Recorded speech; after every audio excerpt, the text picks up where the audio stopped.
சோழன் கோவிச்சிட்டு வந்ததை பார்த்த நிலா சோழன் பக்கத்தில் வந்து உட்கார்றாங்க. ஏன் சோழன் இப்படி கோவிச்சுக்கிறீங்க?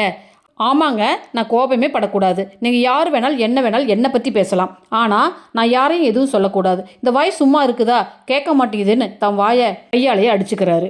சோழன் ரொம்ப சோகமாக கோபமாக மனசு வந்து உட்கார்ந்துருக்காரு. ஏங்க சோழன், உங்கள் அண்ணன் தம்பிக்குள்ளே இந்த மாதிரி ஒருத்தருக்கு ஒருத்தர் வழக்கமாக பேசிக்கிறது தானே, அதுக்கே இவ்வளோ கோவப்படுறீங்க? உங்களுக்கு ஏதாவது ப்ராப்ளமா? நீங்கள் இந்த சண்டைக்கெல்லாம் ஃபீல் பண்ணுற ஆளே இல்லையே, சொல்லுங்க சோழன் அப்படின்னு நிலா கேட்க, சோழன் எழுந்து உள்ளே போக நிலாவும் பின்னாடியே வர்றாங்க. ஏங்க, எனக்கு மதுரை வரையிலும் ஒரு சவாரி இருக்குது, நான் கிளம்புறேன். அண்ணன்ட்ட முதல்லையே சொல்லிட்டேன், நான் வரேன்னு. கிளம்ப நிலா கவனமாக போயிட்டு வாங்கன்னு சொல்கிறாங்க. நிலா ஃபோன் பார்த்துட்டு இருக்க ராகவ் தூங்கிட்டீங்களான்னு மெசேஜ் அனுப்புகிறாரு. என்ன இது 11 மணிக்கு தூங்கிட்டீங்களான்னு மெசேஜ் அனுப்புகிறாருன்னு யோசிக்க நிலா நெட்டை ஆஃப் பண்ணிவிட்டு ஃபோனை வைக்கிறாங்க. உடனே ராகவ் நிலாவுக்கு கால் பண்ணுறாரு.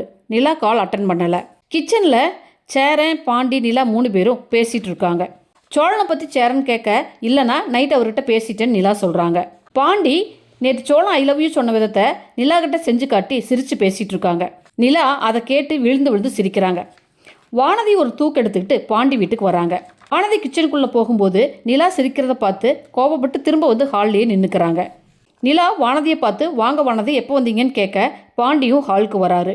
வானதி சேரங்கிட்ட தூக்க கொடுத்து, திருவிழாவுக்கு செய்த சக்கரை பொங்கல்னே அப்படின்னு கொடுக்குறாங்க. நிலா ஆஃபீஸ் போக கிளம்பி வர சேரன் பாண்டி கையில் சக்கரை பொங்கல் கொடுக்குறாரு. நிலாவையும் சாப்பிட சொல்ல, வேண்டாம் வயிறு ஃபுல்லாக இருக்குது, நான் ஈவினிங் வந்து சாப்பிட்டுக்கிறேன்னு சொல்கிறாங்க. அதுக்கு வானதி, நீங்கள் எல்லாம் பெரிய ஆளுங்க, எங்கள் வீட்டில் செஞ்சதெல்லாம் சாப்பிடுவீங்களான்னு குத்தி காட்டி பேச, நிலா பாண்டி கையில் இருக்கிற சக்கரை பொங்கலை எடுத்து கொஞ்சம் சாப்பிட்றாங்க. பொங்கல் சூப்பராக இருக்குன்னு நிலா சொல்ல, அது என்ன பாண்டி கையில் இருக்கிறத எடுத்து சாப்பிட்றீங்கன்னு வானதி வெடுக்குன்னு பேசுகிறாங்க. நிலா அதை கண்டுக்காமல் கிளம்புறாங்க. நிலா திவ்யா கூட ஆஃபீஸில் சிஸ்டத்தை காட்டி ஏதோ பேசி சிரிக்க ராகவ் வராரு. என்ன பேசி சிரிக்கிறீங்க, ஆஃபீஸ் டைமில் ஒர்க் இல்லையான்னு ராகவ் திட்ட திவ்யாவும் நிலாவும் எழுந்து சாரி சொல்கிறாங்க. உடனே ராகவ் சிரிச்சுக்கிட்டு நிலாவுக்கு ஒரு கிஃப்ட் பாக்ஸ் கொடுக்குறாரு. நிலா ஆல்ரெடி சோழன் கொடுத்த வாட்சை கையில் கட்டியிருக்காங்க. ராகவ், இது என்ன நிலா, இந்த வாட்சை கட்டியிருக்கீங்க, இது பிராண்டட் வாட்ச், இதை கட்டிக்கோங்கன்னு சொல்கிறாரு. நிலாவுக்கு அது கிஃப்ட் வாட்ச் வாங்கவே இஷ்டம் இல்லை. வற்புறுத்தி ராகவ் நிலாவுக்கு கொடுத்துட்டு நிலாவை சிரிக்க சொல்லி ராகவ் நிலாவுக்கு வாட்ச் கொடுக்குற மாதிரி ஒரு ஃபோட்டோ எடுத்து அது தன்னோட வாட்ஸ்அப்பில் ப்ரொஃபைலாகவும் ஸ்டேட்டஸ்லையும் வைக்கிறாரு. சோழன் மதுரை ரீச் ஆகிட்டு கஸ்டமருக்கு கால் பண்ணி தகவல் சொல்கிறாரு. கஸ்டமர் வெயிட் பண்ண சொல்கிறாங்க. சோழன் ஃபோனை பார்த்துட்டு இருக்கும்போது ராகவ் நிலாவுக்கு வாட்ச் கிஃப்ட் கொடுக்கறத பார்த்து செம டென்ஷன் ஆகிறாரு.